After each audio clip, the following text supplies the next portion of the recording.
pessoal, a gente já começa essa terça-feira repercutindo, claro, a prisão domiciliar do ex-presidente Jair Bolsonaro, até porque agora Bolsonaro tem de ficar recolhido em casa usando a tornozeleira eletrônica, só pode receber visitas se elas forem autorizadas, devidamente autorizadas pelo ministro Alexandre de Moraes, mas olha só, eles inclusive não podem usar celulares ali no entorno do presidente. O vídeo postado pelo filho Flávio Bolsonaro em cima de um trio elétrico em Copacabana e acabou também tendo uma versão semelhante ali de Nicolas Ferreira na Paulista, resultaram na decisão pessoal. A decisão refere-se ao fato que Bolsonaro não descumpriu ordem de Moraes. Ontem mesmo, apoiadores convocaram uma carreata a favor do ex-presidente, já sendo ali um presságio do que a gente pode imaginar numa eventual prisão. E hoje, aliados do ex-presidente, inclusive, já planejam uma coletiva de imprensa daqui a pouquinho, que provavelmente repercutiremos ao vivo por aqui. Clima de tensão total, altíssima temperatura e pressão, e assim, esse armagedom institucional brasileiro vai escalando e a corda vai esticando. David de Tarso, suas primeiras impressões. Olha, Marinho, a gente deixa de entender muitas coisas em relação a todo esse episódio envolvendo o ex-presidente Jair Bolsonaro, principalmente porque fere o artigo 5º da Constituição Federal, quando a gente tem ali uma medida imposta, né, sem que haja um julgamento. Então, assim, a gente vê uma série de questões que, a minha análise, até mesmo analisando também junto com alguns juristas, né, verificando junto com os juristas, que ferem. Então, sim, a gente tem uma censura prévia sendo realizada, a gente tem também o cerceamento de uma pessoa que não foi julgada. Então, é uma série de questões que nos causa bastante estranheza e principalmente preocupação, porque apesar de algumas pessoas estarem celebrando, amanhã pode ser com você também essas mesmas sanções. Então, eu acho que aquilo que está na Constituição tem que prevalecer, e não é o que a gente tem visto em relação às decisões contra o ex-presidente Jair Bolsonaro. Agora, tá difícil achar nas redes sociais, ou principalmente na voz ali de juristas, Aninha Beatriz Rich, alguém que defenda esse movimento puramente, tão somente em argumentos jurídicos, técnicos, e não com uma clara motivação política. Isso vai ficando, enfim, vai desgastando a tese e os movimentos do próprio gabinete do ministro Alexandre de Moraes como algo altamente politizado. Para começar, são algumas aí que estão sendo aventadas e citadas, né? Para começar, que não, desde a reforma do Código de Processo Penal em 2019, não se pode ter uma decisão de ofício, ou seja, sem uma motivação, uma provocação do órgão acusador, que seria a PGR, partiu do próprio ministro, e ele acabou decretando essa parada. São várias outras, vamos uma por uma. Qual é que mais salta aos seus olhos? André, bom dia à nossa audiência. Realmente a gente está vivendo tempos muito difíceis aqui no Brasil. Veja, existe um processo contra o ex-presidente, mais do que um, mas no processo onde essas medidas cautelares acabaram sendo impostas, não se identifica ali uma causa para a imposição daquelas medidas. Não se identifica uma motivação idônea para a imposição dessas medidas. E aí, veja, ele é colocado em uma situação que eu ouso dizer bastante humilhante, porque cada semana, cada comportamento que ele tem é acrescido de uma nova medida, de uma nova coisa que é imposta contra ele. Eu venho falando isso até, acho que o ministro Alexandre de Moraes acaba exacerbando os seus poderes numa tentativa de, não sei, talvez ver até onde o Jair Bolsonaro vai, ver até onde ele vai descumprir, ver o que ele é capaz de fazer. E aí chega ontem, acontecem uma série de manifestações extremamente pacíficas pelo Brasil todo. E veja, não estou aqui fazendo nenhum julgamento de mérito, mas as pessoas foram às ruas para apoiar o ex-presidente e, de repente, não é ele que faz a postagem, né?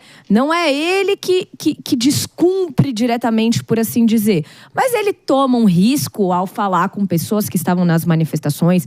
Seus próprios filhos acabam ali prejudicando a situação jurídica do ex-presidente ao postá-lo nas redes sociais, o que havia sido expressamente proibido.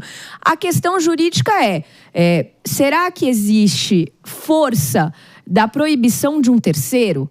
Você pode obrigar um terceiro a fazer ou deixar de fazer algo, sendo que ele nem faz parte daquele processo? Então, todas essas questões que ficam no ar acabam fortalecendo o ex-presidente como se ele fosse um grande herói que está sendo perseguido e acabam enfraquecendo o Supremo Tribunal Federal, que deveria estar muito mais focado nas questões técnicas. E isso é uma outra coisa que eu venho defendendo muito aqui. pela importância política que esse processo tem, mais do que nunca, todos os comezinhos processuais deveriam estar sendo observados, mas não estão, o que gera essa sensação de insegurança e de fragilidade da nossa democracia nesse momento. Agora, eu acho que somente talvez o pessoal da esquerda ali mais aguerrida, mais militante, que poderia não reconhecer talvez a postura de maior moderação e prudência nesse momento adotada pelo governador de São Paulo, Tarcísio de Freitas, que veio a público ontem e se manifestou sobre a prisão domiciliar do ex-presidente Jair Bolsonaro e classificou a medida como absurda. Vamos conferir aqui na íntegra, vamos lá. A prisão do Bolsonaro é um absurdo. A verdade é que Bolsonaro foi julgado e condenado muito antes de tudo começar. Uma tentativa de golpe que não aconteceu, um crime que não existiu e acusações que ninguém consegue provar. Vale a pena acabar com a democracia sob pretexto de salvá-la? Será que não está claro que estamos avançando em cima de garantias individuais?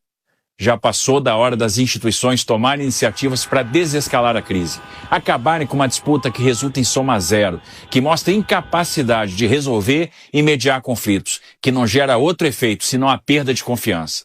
Hoje, cada um de nós brasileiros, de bem, que acredita na liberdade, na democracia e na justiça, está sendo punido também. Mas saibam, não vão calar esse movimento. Força, presidente. Estamos com você. Meus amigos, não deixa de ser simbólico, até porque ele, não nominalmente citado pelo pastor Silas Malafaia, talvez a ausência dele foi sentida, claro, por um procedimento cirúrgico aí às pressas que ele teve que realizar. Essa foi a justificativa dada, mas já é um desembarque claro ali para continuar cerrando fileira ao lado do ex-presidente Bolsonaro, demonstrando lealdade inquestionável e, claro, demonstrando essa indignação. Jéssica Peixoto, sua leitura. Quando a gente olha para essa situação toda, a gente precisa entender que existe uma consequência política de uma decisão judicial. E a consequência política vem logo depois de que 23, 24 cidades do Brasil se uniram para fazer um protesto também na figura contra o ministro, contra o atual presidente da República, de apoio ao ex-presidente Bolsonaro. No dia seguinte, por conta de um momento vivenciado ali, de uma videochamada, então, é uma ligação, aquele trecho foi postado na rede social de várias pessoas, entre eles o filho do presidente, do ex-presidente, o senador Flávio Bolsonaro, e isso foi um dos gatilhos para falar que ele estava descumprindo as medidas cautelares e declarar a prisão preventiva, restringindo ainda mais essas liberdades, colocando ali o horário integral dentro de casa, tirando qualquer contato com o celular. Então, Bolsonaro não pode ter celular, não pode ter comunicação, não pode falar com os filhos. Então, várias medidas que, na minha visão, que independe de se é Bolsonaro, se fosse Lula, se fosse você, se fosse o André, quem quer que fosse, estariam realmente sendo um instrumento para ferir não só a liberdade de expressão, mas as garantias individuais que nos são garantidas pela Constituição. Então, quando a gente olha para essa situação e a gente olha para o que está acontecendo, a realidade é que essa fala do governador Tarcísio, ela é uma fala política de uma situação, de uma decisão judicial que acaba, logo depois dessa manifestação, colocando mais coro às críticas, às críticas que estão acontecendo a este processo. Na minha visão, isso não é só um equívoco no que tange as nossas liberdades, no que tange o Estado de Direito, no que tange a nossa garantia à liberdade de expressão, num curso de um processo legal, mas isso também é um problema para o Supremo Tribunal Federal no que tange o aspecto político. E por que tem esse aspecto político? Porque num mundo em que a gente está vendo o Supremo tomar o papel de oposição. Sim. Na cabeça das pessoas hoje, a oposição a Bolsonaro não é Lula. A oposição a Bolsonaro é o Supremo Tribunal Federal. E esta força política, ter essa visão de oposição é um problema. Porque a gente já está vendo aí as questões dos Estados Unidos, a Magnitsky, todas essas represálias, mas mais do que isso, a gente precisa de uma população que acredite no sistema legal, que confie nas instituições. Isso é fundamental e é pilar base da democracia. Quando a gente tem toda essa politização em torno do processo judicial, quando a gente tem tudo isso acontecendo e, na minha visão, munição sendo dada à oposição para as críticas que são feitas ao Supremo nesse momento, o que acontece é que a gente tem um problema institucional grave. E, na minha visão, isso acaba fortalecendo mais o discurso dos aliados de Bolsonaro do que qualquer discurso que venha por parte dos ministros do Supremo hoje. Isso é um problema muito grave para a nossa democracia.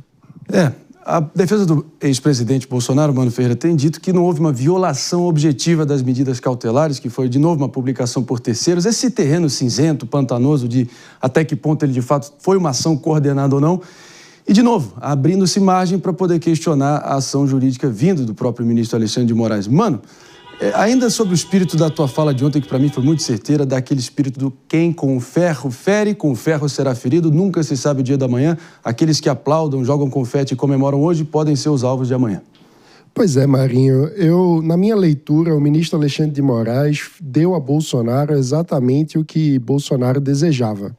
No contexto de problemas judiciais extremamente graves, e aí nesse ponto eu preciso discordar frontalmente do discurso do governador Tarcísio, porque ele mistura a decisão de ontem com todo o processo envolvendo Bolsonaro, e não dá para fazer essa mistura. Essa é uma mistura que é uma narrativa política que tem o objetivo exatamente de construir a defesa política de Jair Bolsonaro. Ele tem indícios, provas e elementos muito robustos contra ele no processo a que ele responde por tentativa de golpe de Estado. Isso é uma questão.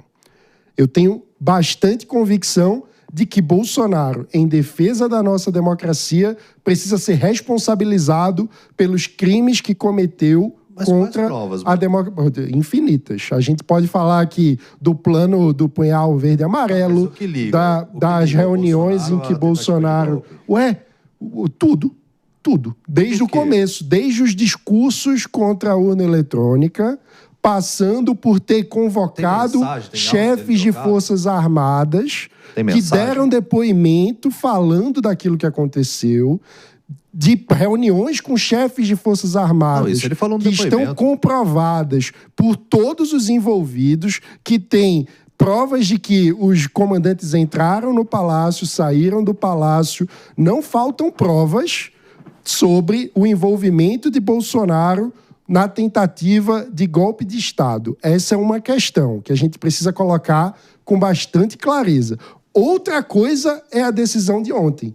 E, na minha visão, o grande erro do ministro Moraes na decisão de ontem é justamente porque dá de bandeja para o ex-presidente Bolsonaro, que tem bastante problema para explicar os indícios e as evidências concretas que complicam a vida dele no processo sobre o golpe de Estado, mas permite a ele se colocar no papel de vítima de uma perseguição, de uma decisão incabível, justamente porque, no lugar dele ter sido preso, condenado por um tribunal colegiado em função de provas robustas, ele está sendo preso domiciliarmente em função de uma decisão de medida cautelar monocrática tomada de ofício. Ou seja, na minha visão, faltou bastante prudência ao ministro Alexandre de Moraes, que deu a Bolsonaro aquilo que ele queria. Eu discordo. David,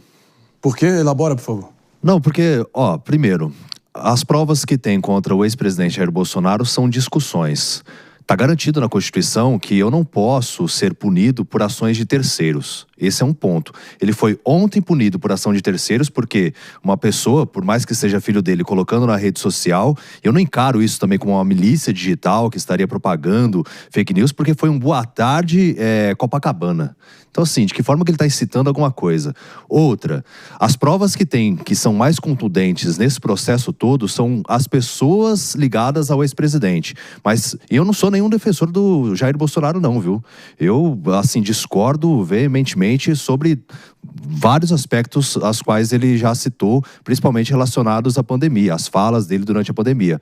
Mas eu acho que a gente deve respeitar aquilo que está garantido na Constituição. Então, eu não posso responder por ação de terceiros. Se vocês estão acumulando um golpe e, às vezes, discutiram isso comigo, quais são as provas de que, efetivamente, se você é presidente da República e convoca os chefes de Forças Armadas para falar falar sobre um golpe de Estado, mas qual foi a prova que ele que convocou? Que todos os envolvidos. Essa convocação. Ué, quais são as provas? Nem ele nega que chamou, David. Você está defendendo ele mais do que ele mesmo. Não. Ele assume que convocou os chefes de Forças Armadas. Discutiu. Ele diz que tratou de um plano... aos atos do dia 8 de janeiro. Vamos evitar falar em cima do outro. Que é o que sustenta a tese principal. O que liga Bolsonaro aos atos de 8 de janeiro é o general Mário Fernandes, que era assessor da presidência da República, que tem fotos com os manifestantes dos acampamentos, que teve diversos elementos, que assumiu que construiu um plano para matar o presidente eleito, o vice-presidente, e que era assessor mas qual da presidência da República. O ex-presidente Jair Bolsonaro é isso? Ué? Vamos, antes da gente seguir adiante, inclusive, ouvir de quem entende do assunto, só um breve comentário da Aninha aqui, jurista aqui, advogada, para botar a bola no chão, a gente segue adiante. Não, mas isso daí, Marinho, não tem nem a ver com jurídico, porque o Mano e o David eles estão discutindo sobre uma questão que não foi a que motivou a prisão domiciliar do Jair Bolsonaro. Porque a decisão da prisão é de um inquérito que nada tem a ver com a trama golpista de maneira direta. Perfeitamente. E sim é uma questão que envolve muito mais o Eduardo Bolsonaro, essas provocações em rede social. Então, veja o nível do absurdo que a gente chegou nesse momento. A gente aqui está discutindo a motivação ou não, que nada tem a ver com a motivação utilizada pelo Supremo Tribunal Federal para decretar essa prisão. Porque são inquéritos distintos. E quando eu falo aqui que a gente tem um problema seríssimo de insegurança jurídica, de democracia, é exatamente por esse motivo. Eu não estou aqui para questionar se na trama golpista o Jair Bolsonaro tem ou não culpa, se ele vai ou não ser condenado. O meu questionamento aqui, também de uma pessoa que não é fã do ex-presidente, é pela motivação que levou ele a sofrer uma prisão domiciliar num inquérito que nada tem a ver com o que é sério e com o que devia estar sendo discutido de forma técnica.